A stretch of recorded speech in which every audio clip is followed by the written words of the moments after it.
Hello all and welcome back for another episode. In this episode I'll be looking into N'Golo Kante and why you cannot hate this man regardless of who you support. As always, if you do enjoy this video, please do give it a like and subscribe to help the channel out, and let's get straight into it.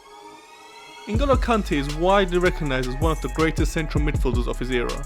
His relentless hard work, stamina, tackling and interceptions has proven critical in his team's success, whether that was at Leicester City, Chelsea and even the French national team. However, aside from his footballing ability, his personality and humble nature is what makes even the most heated rival fan to pause for a moment to actually appreciate him, even if he doesn't play for his team. Only a very few select players possess this quality, and I can honestly say I've yet to meet any fan who has had a bad word to say about N'Golo Kante. So, why can't you hate on this man? Well, the first reason is due to his most humble beginning. Kante to a poor family who migrated to France in search of a better life. Kante was the oldest of 4 children and unfortunately lost his father from a young age, putting a huge burden on his shoulders to help care for his family. His understanding of hard work began early on as he worked as a trash picker whilst his mother worked as a cleaner to try and keep their family afloat in the absence of Kante's father. He would often walk hours on end to try and find rubbish which he could potentially take to recycling firms to make extra money. In 1998, when the World Cup was going on in France, Kante continued working around the stadiums and hotels collecting rubbish, saving up the little money he was making. After France won the World Cup, the nation rejoiced and a new France was born, one filled with more hope than ever, even for the country's trash pickers who no doubt had much higher dreams. The French team who won the World Cup had African migrants such as Lilian Thuram, born in Guadeloupe, Marcel Desailly, born in Ghana, and Patrick Vieira, born in Senegal, proving to be role models for a young Kante. After the World Cup, football became even more of an obsession for Kante, and this is where his journey to becoming a footballer began. Aged just 8, he joined a local team called Rennes in Paris. He was one of the smallest in his team, but also already one of the hardest working. His small frame meant the big teams didn't take notice of him, with his assistant manager Pierre saying, Kante remained outside the radar of big teams because of his small stature appearance. Back then he would perform tackles all day, take the ball from one end of the pitch and would carry it to the other length of the field. That was his private training routine taught by no one. This quote still resembles true now and is very evident in his style of play.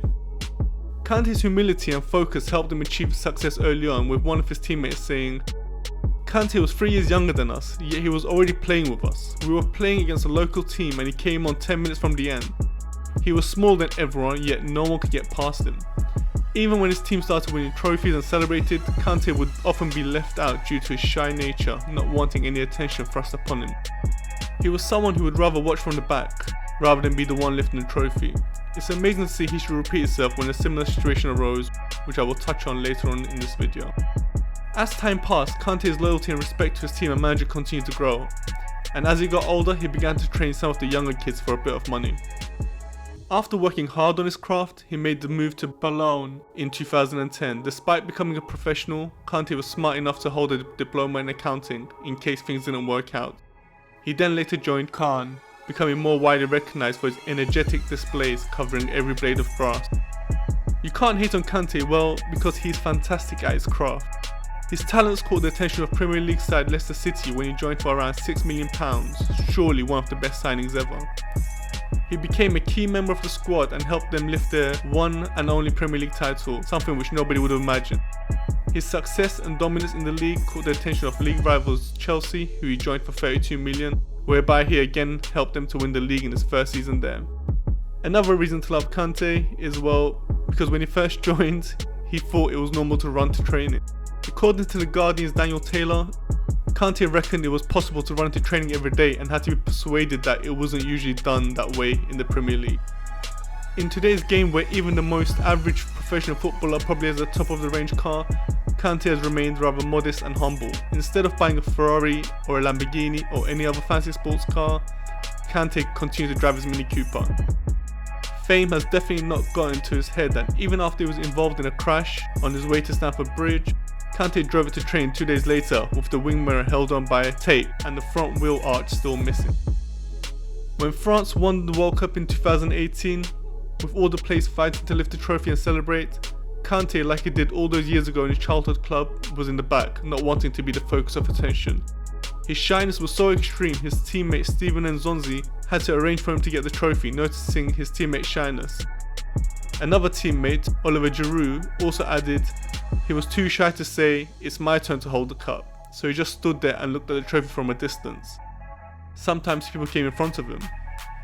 Kante has proven shyness is not a barrier to success. Imagine you've just won the World Cup, and your reserved and calm nature means you are just patiently waiting, biding your time, not pushing in or making a fuss. What a man he is. Another reason you can't hate Kante is because he literally will spend time and treat everyone the same, regardless of their stature. In 2018, having missed his Eurostar train to Paris after Chelsea's 4-1 win over the Cardiff City, Kante googled and then visited a local mosque in King's Cross, where an Arsenal fan, Rahman Jalil, picked up the courage to invite him to his house. He probably expected the politest of refusals, but Kante actually took up the offer and spent 2 hours with Badlur and his friends. Badlur said, "It's Islamic teaching to invite guests to your house for dinner, so I asked him. He came with me and my brother because he was on his own and said he was only going to go home anyway. He beat us all at FIFA and then we watched Match of the Day. It was a really nice evening." When Chelsea were asked about this, a spokesman later confirmed the story, adding, "That's typical N'Golo Kante." Kante's personality and appreciative nature has resonated well with everyone. In interviews, he's always smiling and happy, and you can sense he has a genuine appreciation for the lucky position he has found himself in. He said, "We are lucky to be playing football for a living. For me, this is what I always wanted to do. To get to this level is all down to Allah's blessing. There are millions of people out there who every day want to get this opportunity to do the work we are doing, and it's a short career. That is why I give my all at every given opportunity. To play for your nation on the world stage is worth more than money can ever buy, and I get to do that, so I'm very fortunate." So yeah, this is why you cannot hate N'Golo Kante regardless of who you support. Football needs more players like Kante, and the world for sure needs more people like him to make it a better place. I'm going to leave you with some more quotes from those close to Kante, but as mentioned earlier, please don't forget to like and subscribe, and I hope to see you again on Football Scope in the future. N'Golo Kante, ba la la la la. N'Golo Kante, ba la la la la. Il est petit, il est gentil, il a stoppé les récits. Mais on sait tous c'est un tricheur, N'Golo Kante. N'Golo Kante, ba